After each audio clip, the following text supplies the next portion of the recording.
Hey guys, we're here with part 3 of the Married at First Sight episode. I don't know what it is. I'm talking about Jonah and Greg. If you're new to the channel, make sure you like, share, subscribe. For those of you who are returnees, you ain't got the minerals, baby! Are you mad? Let's get into the video. We're talking about Jonah and Greg. So yes, want to talk obviously about them two. I think for me, just watching these two, I think, you know, the biggest thing for them two to get over is that, you know what, Greg is too sweet sometimes for Diona. And the reason why I say that is because of when you've experienced trauma, sometimes, you know, you put your guard up and someone being so sweet, you're thinking you could get tricked again. It's almost like getting punched and not knowing the punch is coming, right? It's worse than when you gear yourself up for a punch. So I think the trouble with Jonah and Greg was the breaking down of the walls, yeah? And it's something that a lot of guys are going to face. If they're a genuine guy, they're going to have to break down these walls in women because other men have been douches, basically. Do you get what I'm saying? And I've seen it firsthand more than one occasion where I've been the good guy, and I'm not saying that in a self-proclaimed kind of way, but in the sense of I'm really not about that life. Do you know what I'm saying? But then I end up encountering girls who have walls up, right? And the reason why is because that seems to always be the opposite attracting each other. Why? Because you're meant to be the patient one. You see, we're meant to represent what Christ represents. Or we're meant to represent Christ in that manner, right? So being truly understanding of her past, where she's starting from, and then just having the patience to know that it will happen. Don't pry, don't go overboard, don't overthink. And I think that's the biggest challenge that we've had is just working on communicating and understanding one another.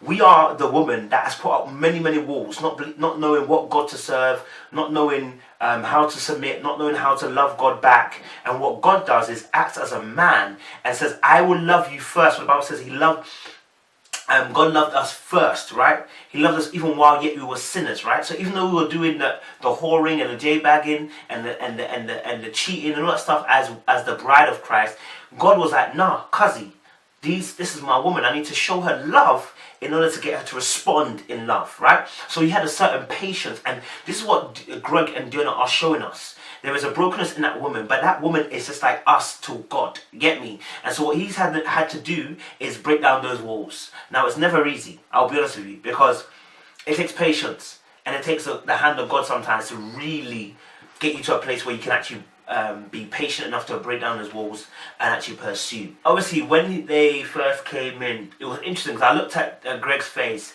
and he didn't really look happy to see her, right? And I think the reason why he didn't really look too happy to see her is because I think he genuinely thought he's not 100% sure what she's going to do. I think for him, he knew what he was going to do from the jump.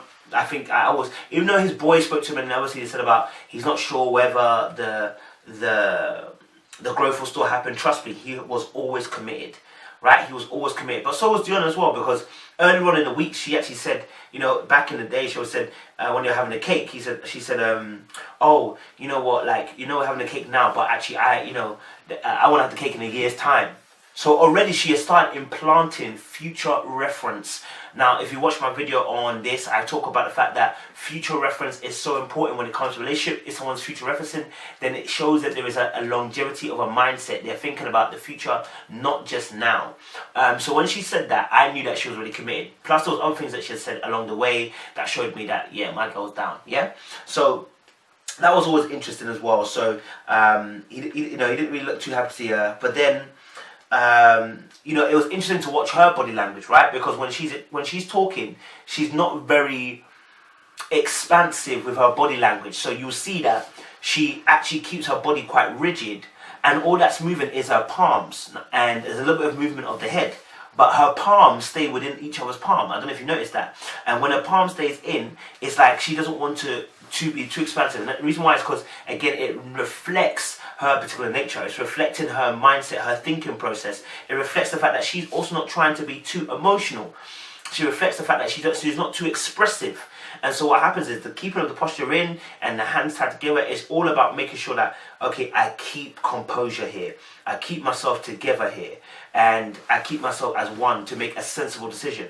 And that's where that kind of, I feel like, that body language actually lies. What I found interesting as well is with Greg's behaviours as well. So when Greg is talking to Diona, we will notice that Greg is quite attentive.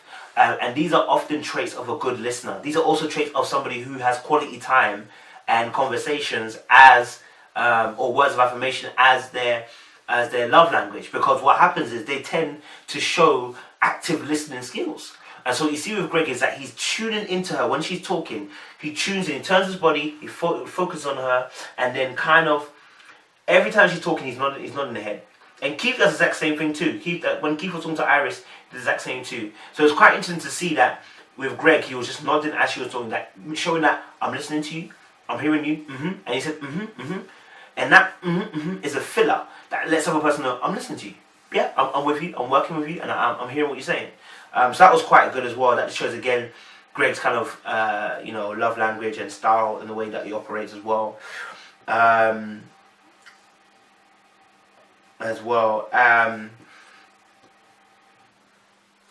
there was a lot of, I think, a lot of mention has been made as well about Greg in the sense of, he's quite overthinking things. And it was interesting because his love language is words of affirmation and it's quality time conversations as well. I really believe that what happens is you always try to explain the why, and you always want to know the why. Most people are happy with the what, where, how, and when, and a little bit of why.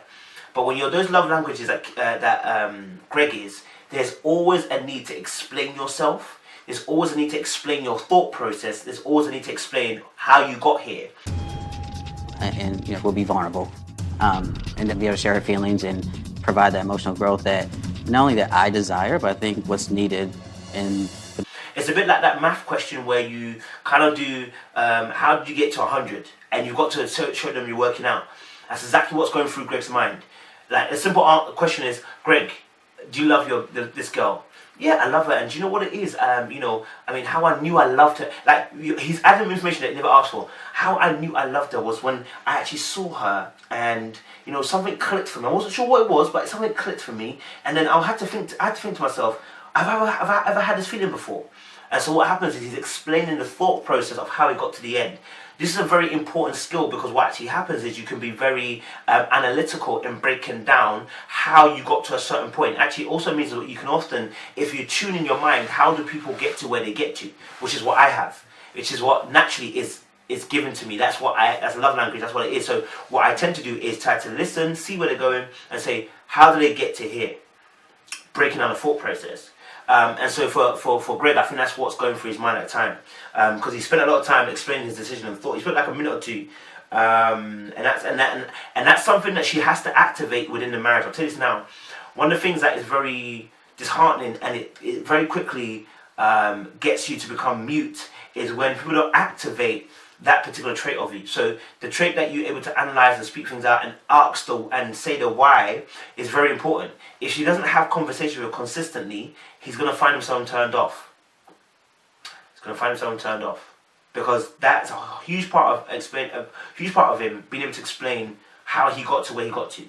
You got to give him that room. Trust me, I'm telling you. I'm a man of faith, so I gave it to God a long time ago when I'm going through the process, and I knew it was going to work out, so no regrets.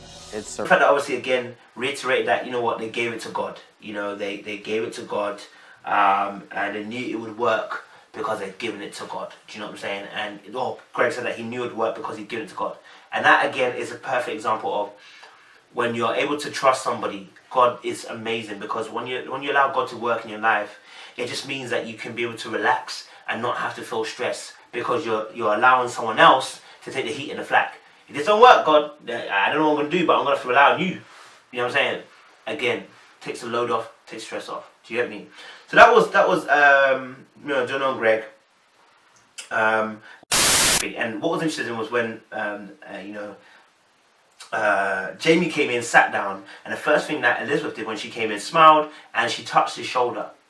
Again, number one, that's physical touch, but two, also shows there's an endearment there, because that physical touch gets retracted when I don't like you.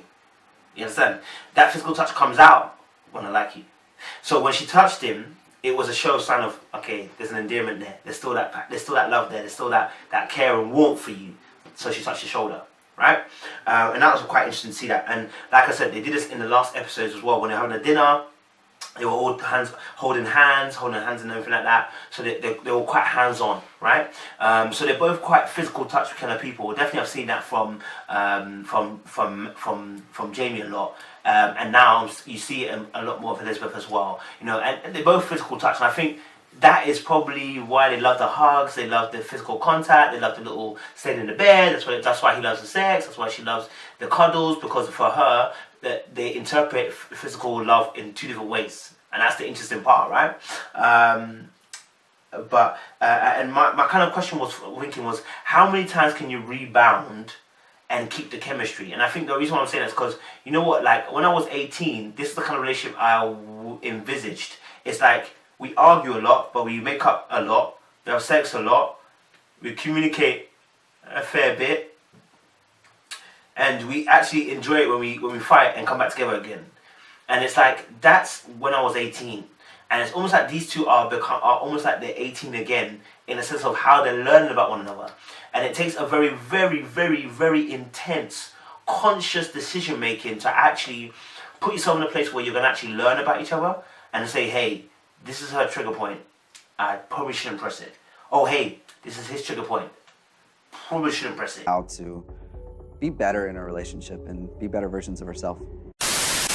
I've had to work on myself a lot in this 8 weeks, and that comes a lot with fear, so it's been really, really hard. You guys get so angry, flee the coop, give disastrous that's it kind of messages, and yet you've rebounded. That's hard to do. I mean, it's that one thing that you can't really put your finger on. It's chemistry. Notice at this point there was a lot of non-verbal communication. So there was obviously a point where they both turned to each other to talk to each other, right? And Jamie actually turned to look towards her, and their bodies were kind of going into each other, right? And when I say going into each other, it means where they were facing, or where they were pointing. And you can see that they're both kind of communicating non-verbally that, hey, I'm listening to you, and I'm actually trying to get understanding from you. And I felt with them two, like it was. Even when they were on the couch, I was like, they were still trying to decipher each other. Like, nobody, and the thing is, they're very sensitive, both of them. And they're both trying to decipher, how do we not be so sensitive to when we say something, and how do we also not be over the top? That I can't move past them. Jamie's not waking up in the morning wanting to ruin my day. Jamie's waking up in the morning wanting to make my day better. It's just us butting heads on how he's trying to do that. With what we feel and say it to a person. And I feel like even when on the couch, you could tell that at any moment they could explode. At any moment they could go. And I didn't expect them to stay together. I'm not gonna lie to you. I didn't think they were gonna stay together.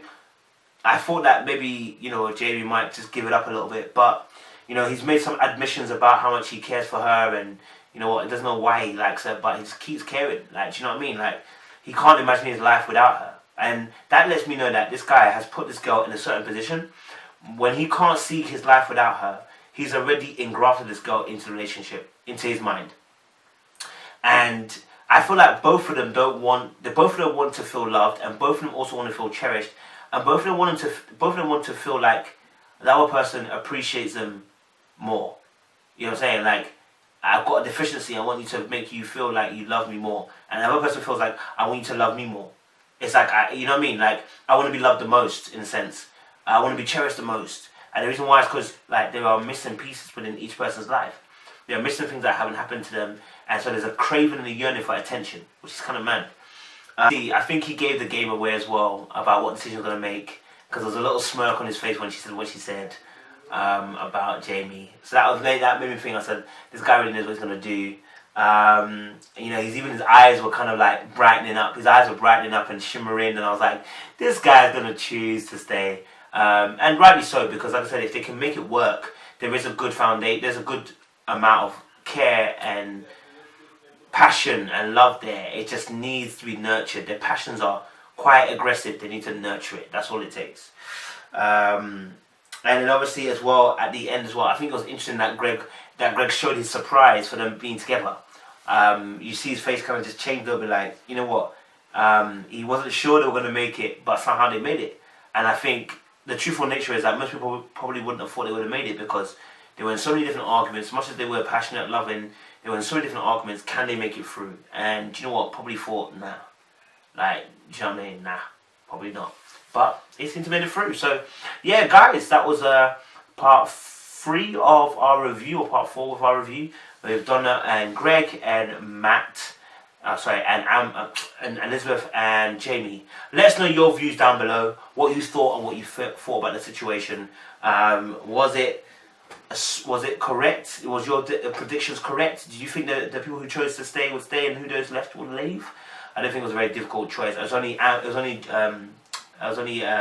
Elizabeth and Jamie that were really up in the air. So to be honest, yeah, it is what it is. But anyway, guys, make sure you like, share, subscribe. Make sure you tell somebody about this channel. Make sure you leave a comment as well. Get engaged in the conversation down below. And we really appreciate you guys.